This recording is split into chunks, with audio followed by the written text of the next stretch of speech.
welcome back to another movie roundup of the month. I have watched 5 new movies in the month of March. It has been crazy that it is actually Friday the 31st of March. How has this month just flown by? Like, it's the fastest month of the year so far, literally. But anyways, let's get into my top movies of March.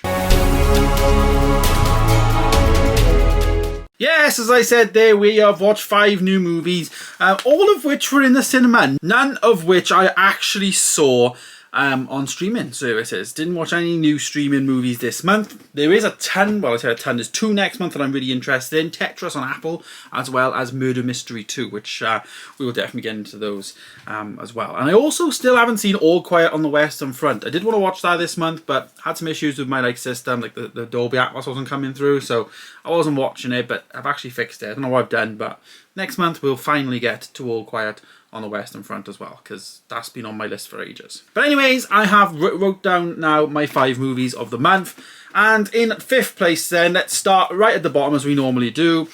This movie is Cocaine Bear. Cocaine Bear I gave 2 star. Wasn't expected to be fantastic, was it? Let's be honest. I mean, a lot of people did like watching other people's reviews, and they did enjoy the movie, but for me, it wasn't great. I thought the film was quite quick, and it would just had the vibes of like straight to DVD.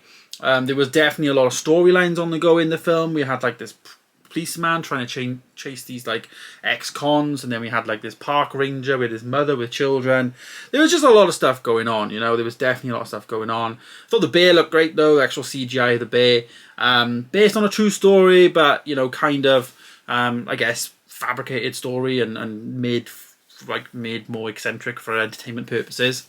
So, you know, it's okay, but it wasn't amazing, you know what I mean? 2 star. Hard to say if it's going to be one of the worst films of the year. I don't think it will be. It's more on the higher end of the 2 stars in my opinion, but you know, we'll have to see. But you know, it was never going to be great for me, let's be honest.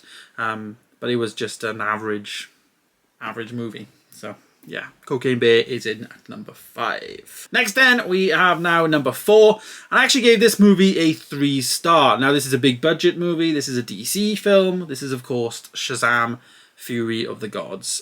This is the second Shazam movie, and I gave this a 3 star. I very much preferred this to the first Shazam film. Like, I think I gave Shazam like on my letterbox like a 2 star. I don't think I've ever reviewed it on YouTube, but I think it's a 2 star on my letterbox. Shazam, the second one, though, I thought was really good. Like the CGI was phenomenal. I just can't get on like the Shazam character as a whole and the whole magic type of thing behind it. It's very unrealistic and all that type of stuff. But you know, I gave it 3 star. It wasn't terrible. It's definitely been much better comic book movies, and it's also been much worse. You know, it's definitely better than things like Morbius, in my opinion. You know, but it's a proper like comic book film, really, is what it feels like. It just feels like with the whole dragon thing and the mysticalness and all that. You know, it's got that vibe to it. Really enjoyed it, but it's hard to get excited because obviously with the whole DC stuff, it's all up in the air. We don't know what's happening. We don't know if Zachary Levi's coming back. We don't know. We had Gal Gadot showing up in this movie as well. So, you know, we don't know what's happening with this. So it's hard to get excited that the future of this could be something, because maybe it's not, you know. But either way, there it is at number 4, Shazam, Fury of the Gods. In then a top 3, number 3, we have 65. I also gave this a 3 star. 65 is movie star and Adam Driver. Basically, his ship gets crashed on a planet, and on Earth actually, and it's like 65 million years ago. So dinosaurs still roam Earth, and it's all like counting down to like the Big Bang, the comet that hits the Earth and then wipes out all the dinosaurs. And that's it. Like, we've never really seen that on a big screen. Really like the whole concept of it. I thought the look of the film was fab. The story was actually really good as well. And that's kind of one of my reasons of why I put it above Shazam. I thought it was great. Adam Driver's performance was good as well. But for me, where it just fell a bit short was we had to make up a lot of the story for ourselves. We didn't have enough time to have enough backstory. I think the plot was great, and I think this would have been perfect as like a 12-episode series. You know, in terms of delving into like the past, having more flashbacks, more story arcs, more character building, that would have been really good. So great idea, but just wrong format for me. Really liked the movie though. It was a good story, like I said, and like the dinosaurs look fab. I think the dinosaurs look better than Jurassic World. So yeah. Next then we have number 2, and I have given this to John Wick 4. I gave John Wick 4 a 4-star. I've also ranked the John Wick movies from worst to best, and also watched numbers 1, 2, and 3. But number 4, I actually gave it a 4-star. Good film, you know, really, you know, to the point action film. It would be for me like a 5-star movie if it wasn't 3 hours long. The whole point of it doesn't need to be that long a film at all. Like, the story of John Wick, I think, is very overrated. But you can't deny the filmmaking that goes behind these movies, from sound editing to casting to sets to stunts. Like, everything is just second to none. It's like exactly what it should be. And also all the other films like have perfect dark levels and like look really cool on like the Blu-rays and stuff like that. They look sweet.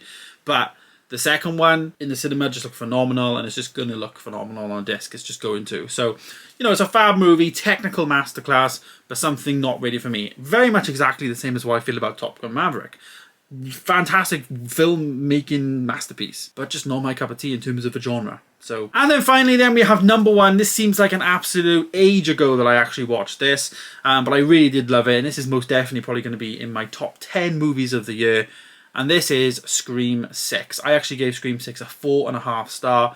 Just a little bit shy of 5 star. I just thought it was good. It was just so phenomenal. Like, it was just... I watched the 5th one before in the cinema. I actually got to see her in the cinema as well. The fact that Ghostface was just like this like shrine of all these other ghost faces was really, really cool concept. The actual like surprise at the end in all these films of like who done it. It's a bit like a Scooby-Doo type of thing. But that genuinely surprised me in this movie. All the performances were great. And like the rebootness of the film and the franchise has been fab. It's actually the first one as well that, you know, we don't get the original like cast and stuff. Well, not so much original cast, but like the main lead in the previous movies in. So I was all for that as well, just like moving on from that, you know, and with it being in New York as well. I thought it was good. There was some phenomenal scenes like across 2 buildings in New York with like a ladder and like you're gonna fall down and all that. And, you know, I think the Ghostface was great with like the mask flaking off because it was meant to be one of the older masks from one of the older films.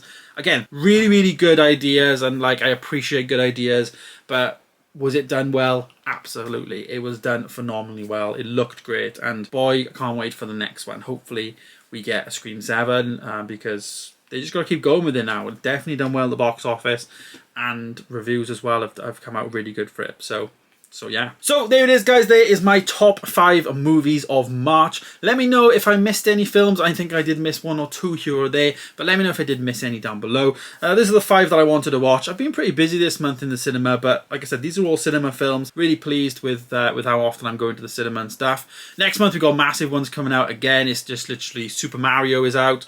We've got Guardians. Oh no, Guardians come out the month after. Dungeons and Dragons, which I'm not going to watch Dungeons and Dragons. It's not my film at all. So there's some films I won't watch some films. Genuinely will not watch some films. So yeah, we've got quite a few coming out next month. And then the month after that, I think it's Guardians and then Fast and Furious 10. Like, we're getting into like a lot of like big movies. I think Little Mermaid comes out then as well. And yeah, next month, like I said, I've already said I want to see Tetris, Murder Mystery 2, like 2 streaming stuff. So we've already got quite a good collective there of films to check out. So yeah, there's my video. Thanks for watching today's video, guys. Smash the like button down below, and of course, please do subscribe. And please do let me know your thoughts down below on my ranking. Thanks for watching. Thanks for all the support, and I'll see you in the next one. Goodbye.